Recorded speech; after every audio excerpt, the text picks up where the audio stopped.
Hello everyone, I guess not super recently, but a little bit ago, we have finished the First Law series, which I'm now considering to be a 10-book series that has two sub-trilogies, 3 standalones, and a short story collection, and I think I'm going to do the same thing I did for Realm of the Elderlings, which is do a tier list, because this way I don't have to talk about which individual books I like the most in the review, and then move on to do an actual series review. For those of you who were not here for the Realm of the Elderlings tier list, first I am going to somewhat quickly go through all the books spoiler-free, and then I'm going to kind of go aggregate spoilers. So there will be a spoiler section for the First Law trilogy, a Best Served Cold spoiler section, a The Hero spoiler section, a Red Country, a Sharp Ends, and an Age of Madness trilogy spoiler section. And that will all be time-stamped so you know when you can watch it too. So, let's get into it.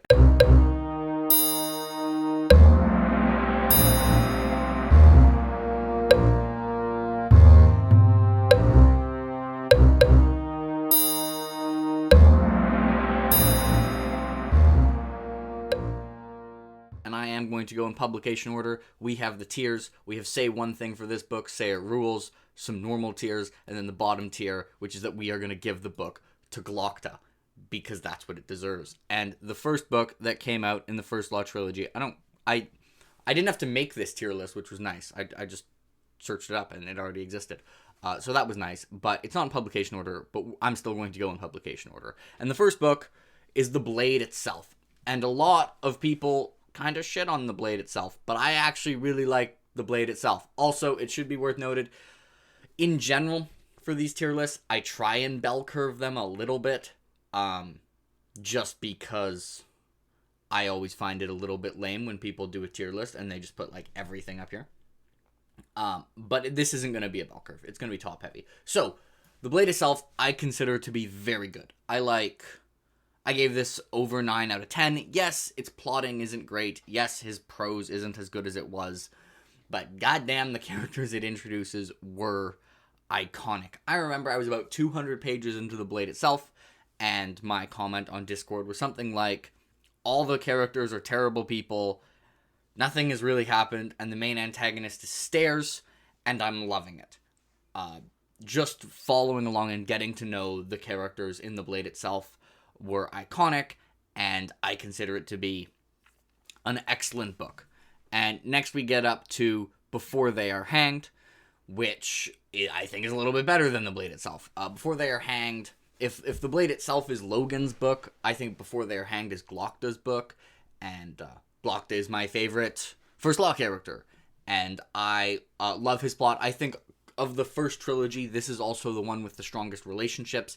There's kind of a much less morally pure Fellowship of the Ring type thing going on, and I really enjoy the dynamics between them. Some people weren't a fan of something near the end and thought it was a bit unsatisfying, but I didn't care, and it's my favorite of the first trilogy. Yes, I like it more than The Last Argument of Kings. The Last Argument of Kings is also excellent, though, and in general, the first trilogy is going to go together. If The Last Argument of Kings is probably Jazal's book, definitely, I think the ending, some people really dislike it. I think they'd be hard-pressed to argue it didn't do what it intended to do. It's usually they just don't like what it intended to do. It's a very, very Joe Abercrombie ending, which it was really our first of them, but this was the taste of Abercrombie, the bittersweet, but with the emphasis on bitter instead of the emphasis on sweet. A lot of endings that are bittersweet, it's kind of like, mostly good, but like a little bit of bitter. Joe Abercrombie's more like bitter sweet. Then we move on to Best Served Cold. If you are a huge First Law fan, I want you to just click away right now. Because Best Served Cold, the first 54% of Best Served Cold, because I actually DNF'd Best Served Cold. I was not expecting that. Obviously, these were the only 3 Abercrombie books I'd read. I was expecting this to be right up here. But I don't like Best Served Cold at all. I don't care about the main plot at all. I think the protagonist their success just feels completely unearned. There's some atrocious plot armor, and other than like maybe two of the POVs, they really felt a lot more quirky and gimmicky than other First Law characters have been. Shivers almost is the only reason I almost finished this book and maybe would have gotten it to meh, but I didn't make it through Best Served Cold. It has one of the most, I never thought I'd say this about a Joe Abercrombie book, but probably the most cliche-ridden fight scene I've ever read in the fantasy genre, where just all the stupid things that you see in fantasy combat that get made fun of in like really cheesy movies are just packed into like 6 pages somehow. Anyways, First Law fans, if you've looked away, you can look back now and just don't look at the bottom section. I'm sorry. Anyways, after that, we have The Heroes by Joe Abercrombie. Probably the most unique Joe Abercrombie book. And I think in terms of structure, this is one of the most unique books I've read. The Heroes is about a battle. It's about a 3-day battle. And the thing that makes it unique compared to other books about a battle is that the outcome of the battle isn't what the book is about. Like, it's not like, who's gonna win, this side or this side. It is instead about, I think, 6 point of views and how battle has affected them and how war affects them in different ways. And I really loved the contrast between the characters where, like, you have some bloodthirsty killing machines. You have some veterans who just kind of get through it. You have some of the people who are, like, technically in the army but don't actually do all that much fighting. You have some people who aren't actually directly in the battle but are related to someone fighting in the battle. It's wonderful. I think it was some of actually his best development. I don't know if I like the characters, like, their premise as much as I do for the first trilogy, but the way he used the battle to develop them was wonderful. There's some things that annoys me about it. That format, while very cool, does maybe lead to some pacing problems in the first time, and also just the repetition. Like, everyone in this book knows they're in a book ironically titled The Heroes. Like, every other page, someone is like, you could say that they're the heroes of this battle. Ha ha ha, when they, like, murdered people. And I'm just like, stop it. No, they don't. Stop it. You've said it enough, Mr. Abercrombie. You do not need to say the title of the book any more times. Please stop. That being said, Heroes, still a really good book. I don't like it as much as the first trilogy. I feel like these categories are a little bit too mean, because this, I think, whatever. It's going to be the top of good. It's almost very good. I'm almost putting it in very good. I just don't like it as much as the other things that are in very good, and very good is going to be an extremely full tier. And after The Heroes was Red Country, probably the weakest protagonist, like, in terms of how much, like, vivid they are of any First Law book, but I still really enjoyed Red Country. There are aspects of it that are weird in that how it's plotted. There's, like, the multiple climax thing going on, but I still really enjoy Red Country. I think, in terms of, like, side characters, like the non-POV cast, it's actually one of the strongest of any of the first books. I don't think it's as good as Age of Madness, but maybe the POVs aren't quite as strong. I really like Temple, though. Temple's a POV in Red Country, and I love Temple. He's not, like, I wouldn't put him, like, Glock's tier, but if someone were to put him on my, like, character tier lists, if I do one of those again, he would be pretty high on it. And then Lamb, the side character, is wonderful in this book and kind of carries the book a little bit, but is very strong, so is able to carry the book. There's kind of a character whose arc continues from Best Served Cold and The Heroes. I'm not going to say who, but I really enjoy Red Country. Not as much as The Heroes. It definitely does maybe have some pacing issues, and I just don't think Shy is a particularly strong protagonist. But whatever, it's still good. And next, we move on to Sharp Ends, the short story collection, which is meh. Sharp Ends isn't bad. Sharp Ends is hit and miss. There are some Sharp End stories that are really good, like the first one, following Glockta. Most of these stories feel like one of two things. It either feels like chapter 1 of a book where Joe Abercrombie just gives you the hook of what could be a standalone book and then goes, well, no need to continue that. And then the other is it just takes an event that has happened in one of the books that already happened and shows you a new POV. I know the last short story of this is really popular. I'll talk about this in the spoiler section. I actually don't like making a monster. It's actually, I don't like what it does to one of the characters, but I'll talk about that later. And we are going to move on to A Little Hatred. And say one thing for the Little Hatred. Say that it rules. At the time that I read A Little Hatred, this was my favorite Joe Abercrombie book. And there are a couple main reasons. One, compared to the first trilogy, I think the cast of side characters is way better fleshed out, way more dynamic, and just has way more depth. And part of this is that a lot of the side cast of characters was main characters for all of these, and it works really well. Additionally, I think has the most focus on relationships, especially familial relationships, of any First Law book. I can't say who the characters are, but there's some that are just exceptionally fantastic. The character who kind of had an arc throughout the standalones, his arc continues and is wonderful.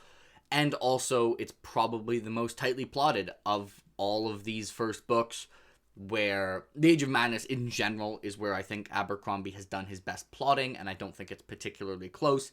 It's kind of gone from a relative weakness in the first trilogy to being one of the tightest plotted trilogies I've read, where the setup and payoff is always on point. It always feels like events, like even when people are in different locations, it feels like the same story because their events have the things they do have like a ripple out effect. So I love A Little Hatred. And next we go to Trouble with Peace, the sequel to A Little Hatred, which many people like more than A Little Hatred. I actually do like A Little Hatred more. I'm probably going to put the Trouble with Peace behind Before They Are Hanged. The Trouble with Peace, I think, is fantastic. It also is kind of more plot focused. It goes more political and more scheming focused than A Little Hatred. A little bit less like the familiar relationships and the relationships in general that made me love A Little Hatred take a tiny backseat, which is why I like it just ever so slightly less. But it is a damn good book. I would consider A Little Hatred to be Savine's book. I would consider The Trouble with Peace to be Orso's book, and he was truly exceptional in this book. I absolutely loved him. And then we move on to The Wisdom of Crowds, and say one thing for The Wisdom of Crowds, say that it rules. The finale for now, I'm pretty sure we're probably going to get more First Law stuff in the future, but as of now, it is kind of a complete 10-book series, although it's made clear that there's room for more things to happen, and I hope this isn't the final ending. But it's kind of a complete 10-book series, and it ended on an absolute banger, and my favorite First Law entry to date. Oh, so much about this book was just incredible. Like Abercrombie's humor was on point. As I said about the relationships, it was fantastic. It went in a direction I was not expecting, but was just so good for what it was. I think some of the like political stuff was incredible. There was maybe like one POV for this trilogy who I wasn't a huge fan of, although that's also true for the first trilogy. But basically loved where every character except one went in The Wisdom of Crowds, and so it goes to the number 1 spot. So, that is the spoiler-free version. So, if you have not read any of the First Law, it is time to go away. If you have only read the trilogy, you can stick around for a little bit longer. Okay, everyone, you can stay as long as you have read The Last Argument of Kings. We are going into First Law trilogy spoilers. So, the Blade itself,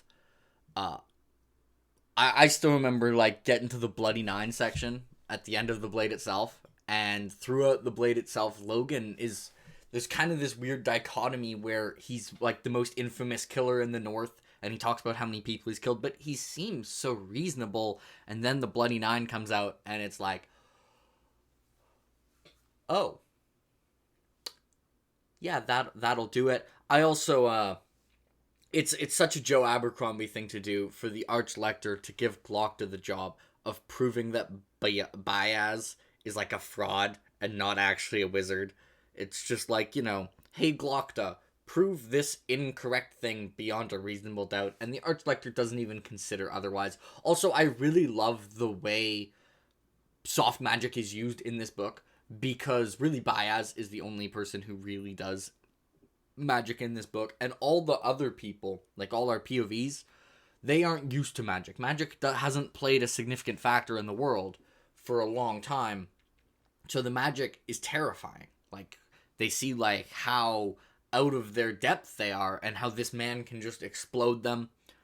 Moving on to Before They Are Hanged, I think the highlight of Before They Are Hanged is Glocta defending the city, where I mean, it's just, again, it's so Joe Abercrombie, where he goes out and defends the city.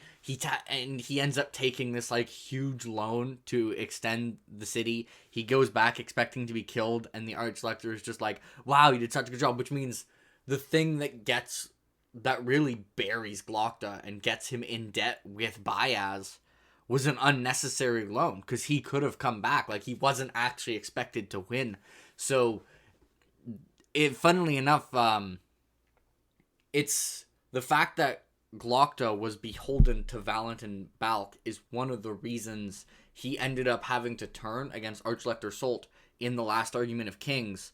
But if the Archlector had actually given him clear instructions in Before They Are Hanged, he never would have taken the loan from Valentin Balk, and he probably wouldn't have betrayed the Archlector, which is kind of ironic. So the moral of the story is give your subordinates reasonable, clear instructions of what you expect. So Archlector really shot himself in the foot there. And then I love the stuff with Logan and Jazal and their relationship, especially in Before They Are Hanged. It's probably, I think Before They Are Hanged is my favorite Glocta stuff and my favorite that. Pharaoh is also maybe at her best in Before They Are Hanged, but those, I don't like Pharaoh. I think she's an extremely one-note, non-interesting, one-dimensional character who just doesn't belong among all these people. Like, go away, Pharaoh. You're just not that interesting to me. Anyways, and then we move on to Last Argument of Kings. Oh, also, I forgot, Before They're Hanged has West going up and dealing with, like, the two generals.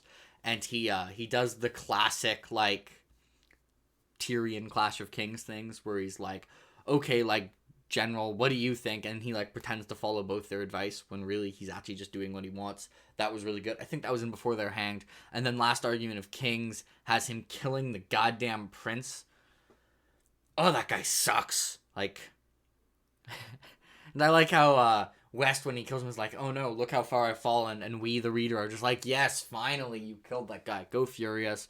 The Dog Man in Last Argument of Kings, I think, is really great, where it's kind of like people realize, hey, if he plans these things, less people die. Obviously, Last Argument of Kings has the Circle. And in general, like, Abercrombie just going back up to the north to settle a few scores, like, it's so in Logan's character, and Logan realizes so quick, like, what the hell was I thinking? Like, this was one of the stupidest things I've ever done. I love the first time, like, when he sees, like, a Northman, and they go, like, what's your name? And he's like, the Bloody Nine. They're like, nah, Bloody Nine's dead. And he's like, oh, no. No, he's not. And then, obviously, the Circle, the duel with the Feared is incredible. Probably the best action sequence Joe Abercrombie has written, in my opinion. And then you get the ending, where Baez was Valentin Balk. He's not a wizard, he's a banker now. Because, just magic and debt is more effective at manipulating people than magic. Gets better results. So, like, I can see why people don't like that ending, because in some ways it's so unsatisfying, but it's also just such a good job of what it's trying to do, so I really do like the ending. Before They're Hanged is kind of the same. For whatever reason, them getting to the island and there just being nothing there just didn't bother me that much, because I think I just enjoyed the dynamic between Jazal and Logan and Pharaoh actually having, like, a personality a little bit so much. So that didn't end me. Someone has pointed out that it's kind of ridiculous that we spend an entire book and like there's all these conflicts and people almost die going there, and then at the beginning of Last Argument of Kings it's just like they're back. Like you'd think it'd be just as hard going back, but on the other hand it's kind of a spoof of the Fellowship, so they kind of do the same thing to a lesser extent. Well, they have help, they have eagles, so no, actually that comparison doesn't work. Sorry, Joe. Tolkien's version of that made more sense than yours. And then we kind of get, I think the first Law trilogy, and this is going to come back a few times, is kind of showing like the things that you tend to see in fantasy books, like a quest, a fellowship, a wizard, a big battle at the end, except they don't actually accomplish anything.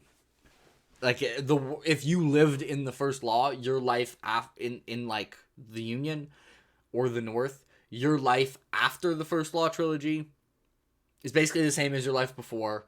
And if all the opposite people had won, like if Bethid killed Logan and if Baez lost, your life would probably not change that much in quality. Where it's kind of just like, it's like none of these things actually affect most people because the same person is in charge. Like it was Baez was in charge before, although maybe Baez not being in charge would have changed things. But it's kind of like Baez was in charge before, Baez and the Close Council are still in charge, so everything is the same. So that was kind of interesting. So that is it for First Law trilogy. So if you've only read the First Law trilogy and have not gone on to the standalones, I guess technically you only have to have read the first 54%. No, I've been spoiled on that, so I'll probably talk about things. So if you have not read Best Served Cold, it is time to get out. Yeah, so Best Served Cold. Why don't I like it? Well, there's a few reasons. And the first thing I just want to acknowledge is I'm not going to pretend that Joe Abercrombie was worse as a writer while writing Best Served Cold. This is why it only barely got 2 stars. And although it's probably, like, I was starting to hate read it, and I was just like, I could finish this and just grow to hate it more and more as I get more and more nitpicky and annoyed by things, or I can just stop and read and start Faithful and Fallen, and that's what I did. Anyways, Monza. Oh, Monza has so much plot armor. I have seen people praise Best Served Cold for not giving their characters plot armor. So, first of all, I guess Logan gets this as well, so I'll give Monza a break. But I think protagonists have a gravity modifier on them in the First Law world. Like, I get that Abercrombie needed the situation to happen, but the fact that Monza even survived the prologue is pretty silly. Like, the guy literally had her stuck in his palace and pushed her down the thing specifically designed to kill people, but she lived because she's the protagonist. And then she goes on this revenge quest, despite being like super rich, and continues to not make like ridiculously dumb decisions and just win. Like she just does dumb thing, win. That's what she does for the thing, and I just don't care if she gets revenge. Like, I was just like, okay, this horrible person killed this other horrible person, and now you're extremely mad at them. Whatever. Like, yeah, I get that she would be extremely mad, but I don't care more about her brother than I do about the person who killed her brother. So I literally just didn't care if she got revenge. I was just like, yeah, I don't care what happens to you. So that's a big reason. And then there is the fight scene. I forget in the city that it's called. It's like the 3rd or 4th revenge quest. But where Monza is dueling the guy. And he's like, I'll duel you left-handed, best 2 out of 3. And he has this really good quote about how whether you win, like, doesn't just correlate between who's angrier. And, like, that would be... So my headcanon is that he then just kills Monza. Because I think that's kind of very First Law. For someone who's, like, extremely angry and extremely motivated and thinking that that is going to make them, like, ensure success, just runs into someone who actually knows what they're doing and just kills them. But instead, he decides, well, I am fighting this person while my men are out there dying. So if I don't kill this person quickly, I'm going to be one person fighting, like, a bunch, and I'll die for sure. So obviously I should taunt my opponent and fight left-handed best 2 out of 3.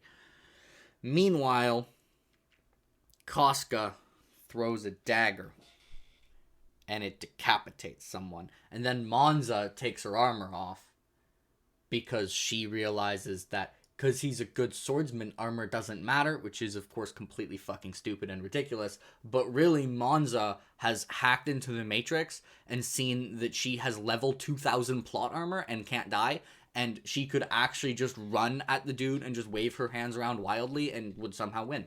So Monza actually hacked the Matrix there, and then a piece of building falls on him, and Shivers goes rage mode, and that was fun.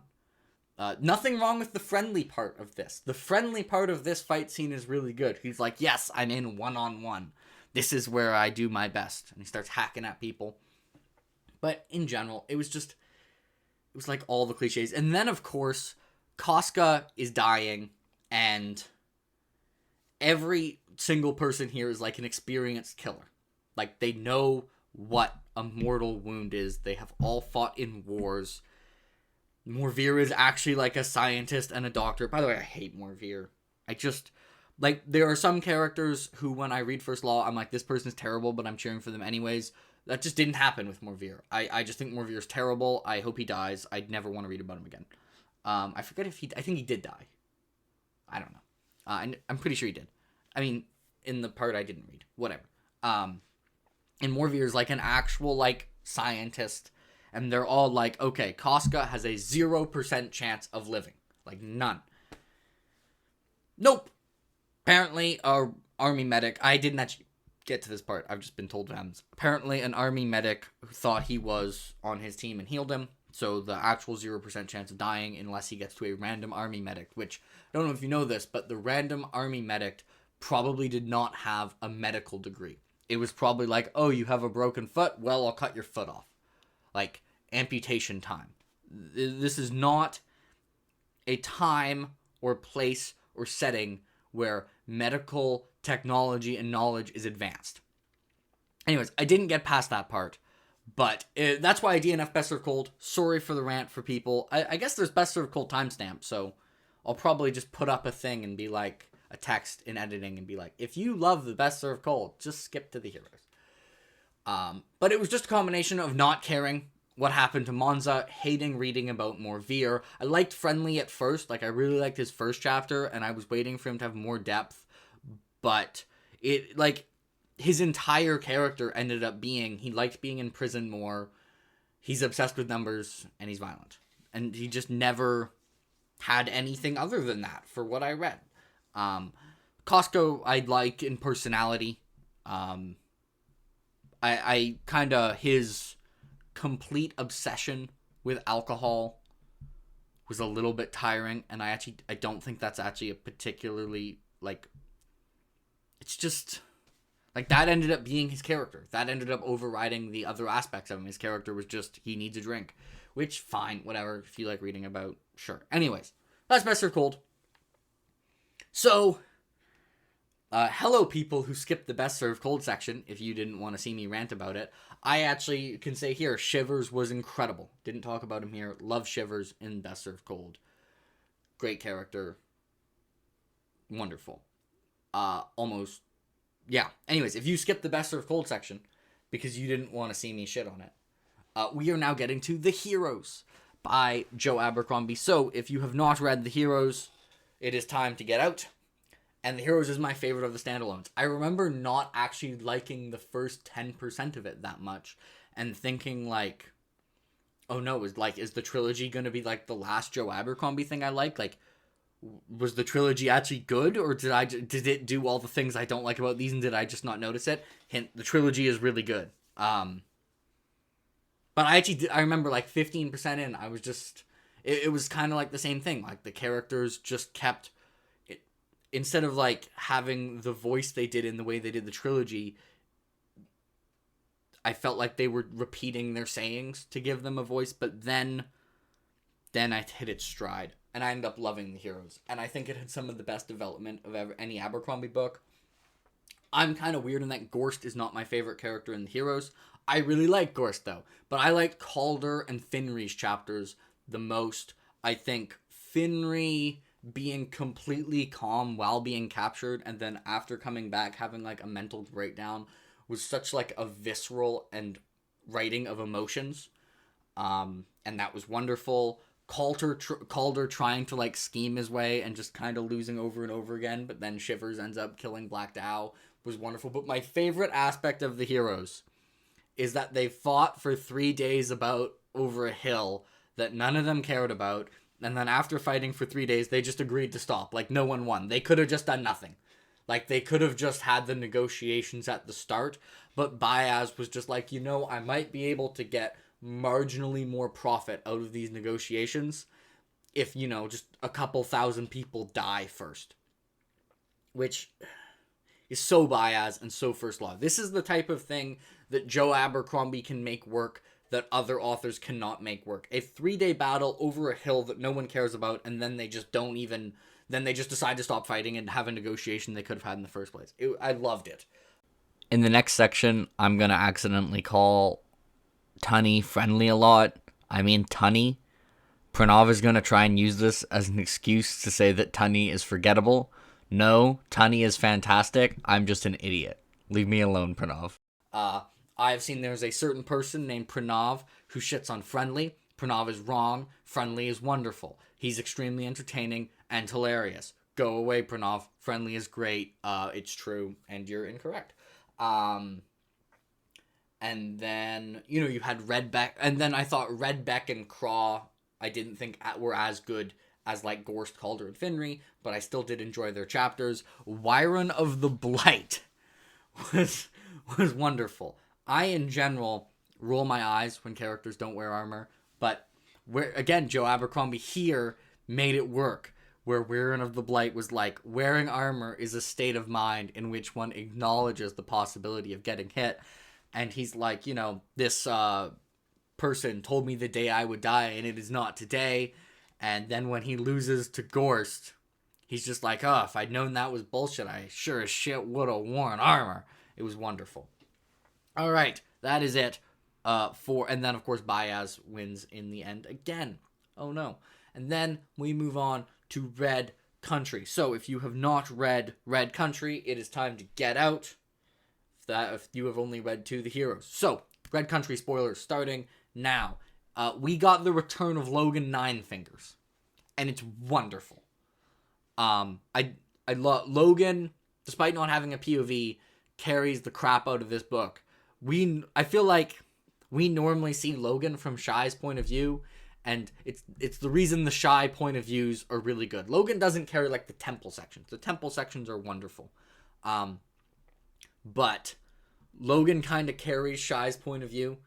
I thought it was kind of funny where in the book Shy is like, oh, I have this dark past that I can't go back to.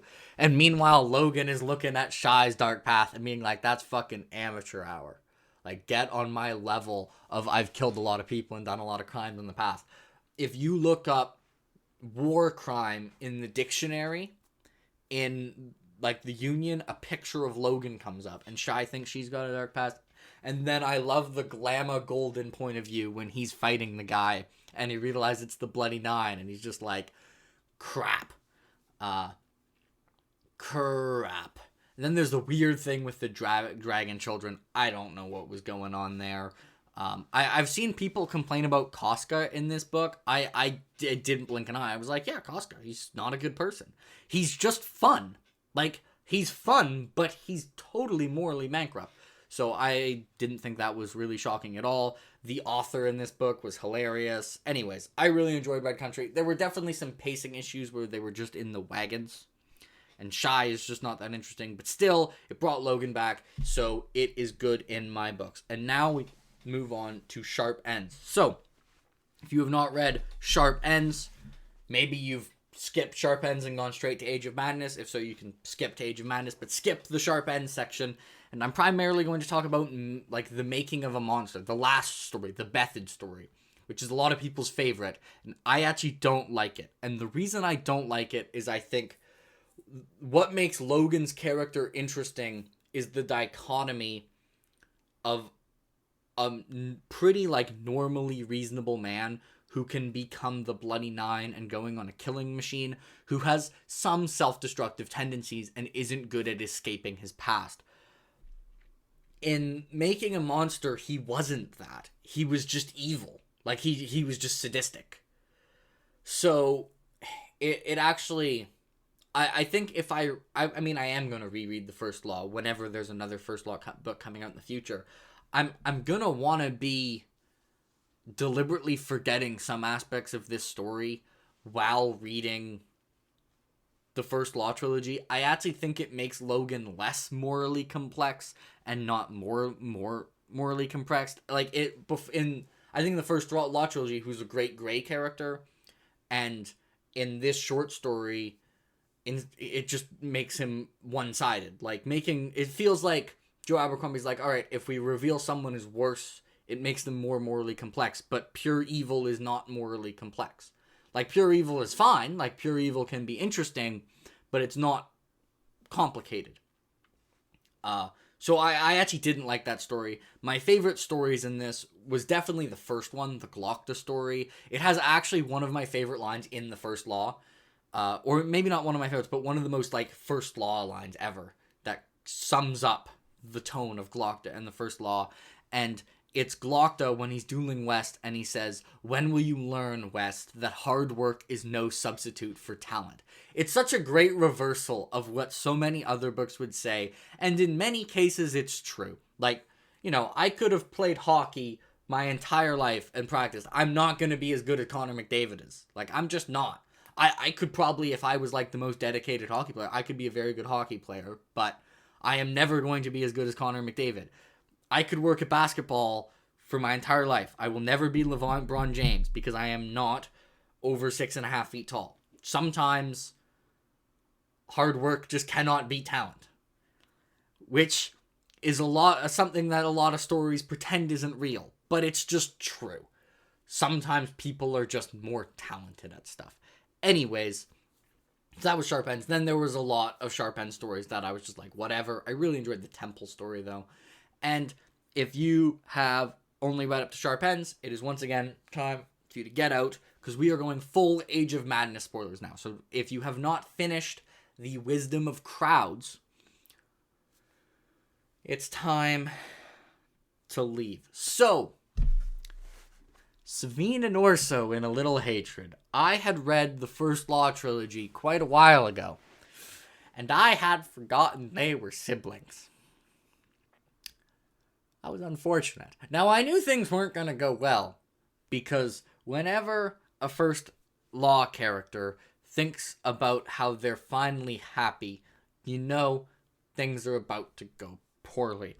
And Orso and Savine were both thinking about how happy they were and how perfect this marriage is and how the prince, like, this is totally someone he could marry and actually be happy with. But no. Artie is just like, nope, you can't marry that person. And Savine is about to be all outraged. He's like, why can't I marry the prince? And Artie's like, that's your brother. That was a big oof. Meanwhile, you had Finrey and Leo, and I love their parent-kid dynamic because I stan Finrey hard. Finrey is an S-tier First Law character, fight me, and I love her relationship with Leo. I love the Ricka going, I have seen it, and the circle with the extremely arrogant Stour Nightfall, who teaches you once again that if you are in a circle duel with someone, you kill first and then one-liner. Even Sanderson characters know this. Like, there's someone in Era 2 for Mistborn who kills someone who's monologuing and then goes, the trick is, like, to say the one-liner after you kill them. See, like this. So that is the moral of that story. Kill, then one-liner. It doesn't matter what the person hears right before they die. They're going to be dead in 2 seconds anyways. Just one-liner after. Anyways, so A Little Hatred was magnificent. And the character I'm not the hugest fan of is Gunnar Broad. I just don't find him nearly as interesting as the others. But in general, I think the Age of Madness trilogy did an incredible job of having extremely multifaceted characters with incredibly well done arcs. I literally don't know who my favorite is out of Savine, Leo, Rika, and Orso. It could be any of them. It's going to depend on which day you ask me. And then I've forgotten her name, Vic. She shined in Wisdom of Crowds, and she even kind of caught up to being reasonably close. I thought she was an excellent protagonist as well. Really, the only POV I wasn't a huge fan of was Gunner Broad, but that was okay. And then you had the Trouble with Peace. You had kind of the rebellion and the revolution. Then we got to Wisdom of Crowds, and in one of like the first chapters, you have Leo, and Leo is thinking about how much of a mistake it was to rebel against the monarchy. And I love that he starts off thinking like, oh, like how could I think to rebel? Like it was such a stupid decision. But in like 5 lines, suddenly he's thinking about how he did a bad job of rebelling. Like, oh, I shouldn't have charged at the end there, and I shouldn't have trusted this person. And so I like how he's actually regrets attempting to overthrow the monarch for like 10 seconds before switching to, okay, yes, I'm gonna try and rebel, but I just should have done it better. And I think that is a great picture of what his character arc over the Trouble with Peace and the Wisdom of Crowds is. He was not a good person in A Little Hatred, but you really got to see his despicableness emerge in the Wisdom of Crowds. And obviously he started to parallel Glokta quite a bit, which was really interesting. I liked how when he's trying to conquer, like when he's trying to gain position, you see him be a little bit crafty, but then in pure Leo fashion, as soon as he has the upper hand, he then is like, okay, now I don't need to be smart anymore. Now I can be blunt again, which is how he actually wants to be. Like, he had to force himself to be more Glokta-esque and be more like, calculated. But then as soon as he's king, he starts to be less calculated. And speaking of Glokta, I was reading The Wisdom of Crowds, and I was like, wait, is Glokta my favorite first law character, or are people like Orso and Savine better? And then Glokta comes back, and he had like 5 lines of dialogue, and I'm like, yeah, Glokta's my favorite first law character. I had kind of suspected that Glokta was behind things in general, and the reason is twofold. One, it was apparent that whoever was actually pulling the strings for the rebellion understood that Bayaz was by far the most important long-term threat. And so, like, Pike clearly understood that just ignore the other stuff for now. We gotta take out Bayaz. He's the drain on the Union. And Glokta was obviously, like, the number one suspect for understanding that. And also had to be someone who didn't particularly care about the loss of human life. Because the plan of burn down Bayaz is basically, like, cut all his strings involves a lot of human suffering. And so Glokta was number one on the list of people who were both understood the threat Bayaz posed and didn't particularly care about human suffering and was smart enough to put something like this together. But his scene was so good. I love how Savine's servants actually were eaters. That was hilarious, partially because when they got arrested for being eaters, it was like obviously trumped up. Like, they didn't actually have evidence for it, but then it just happened to be right. So, hey, that's a Gettier case. For those of you who do epistemology, the people who thought that Savine's servants were eaters, that's a Gettier case. No one cares about this, whatever. Anyways, that's not important, but they happened to be right, but you wouldn't actually say they knew that they were an eater. That's not important. Anyways, I love that. I kind of skipped over The Trouble with Peace. I liked the other two more, but The Trouble with Peace was still exquisite. I would say The Trouble with Peace was really Orso's book, where he negotiates with the rebels, then Pike just kills them, and then there's the battle at the end, which is, I think, the biggest battle in the Age of Madness trilogy. There was also the big battle with Rika, which I really liked. That was one of those where I was pretty sure Rika wasn't actually doing a dumpster fire because of like when it cut out from. So I thought Rika was like actually pretending to drive people away. I didn't know that the person was a traitor with like their grandmother. That I did not see coming. But it was one of those things where sometimes when you see something coming, you're like, of course it does that. Sometimes when you see something coming, it's really satisfying, and that's what the Rika actually knew what she was doing, and then beat Black Calder twist was, and then she killed Star Nightfall, which was fantastic. And then, of course, it ends with Rika seeing what is to come, and Hughes might be coming back, and there's gonna be a lot of conflict, and Calder has a kid. I don't know what that noise is, but it is timed relatively well with the end of this video. Let me know what you thought of my rankings.